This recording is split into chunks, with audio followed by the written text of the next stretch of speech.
بعد مرور 5 سنوات على احتلال مدينة عفرين، ونحن نرى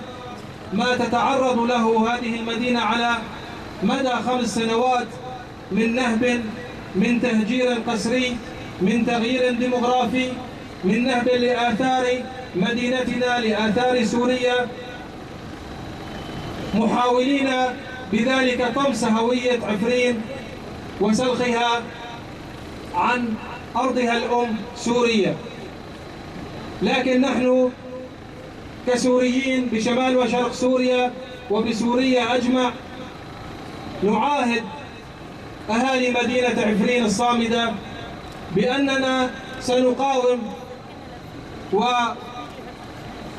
وسنكون يدا واحدة مع أهالينا في مدينة عفرين لتحرير كل الأراضي التي تحتلها دولة الاحتلال التركي، وعلى رأسها مدينة عفرين الجريحة،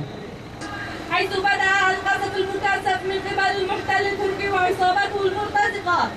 على ناحية بلبل من جهة الشمالي، ومن ناحية جنديرس من جهة الغربي، بأحدث أنواع الأسلحة الفتاكة والمتطورة والمحرمة دوليا. سقط كثير من الشهداء المدنيين في هذا الهجوم الوحشي، واستبدل المقاومة في تصديهم للعدوان لمدة 58 يوما من التاريخ 20/1/2018 حتى 18/3/2018. وسقطت مدينة السلام بوجه حزين لتبدأ رحلة تهجير قسري لأهلها بشعبها وأطفالها ونسائها.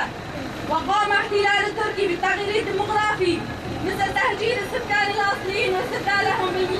بالمستوطنين من بعض المناطق، وكل هذا أمام الصمت المخزي للدول عن الجرائم أردوغان المرتكبة باتفاق الدول الأوروبية والعربية المجاورة، وخاصة حكومة دمشق، وكأنما عفرين ليست من أراضي سوريا.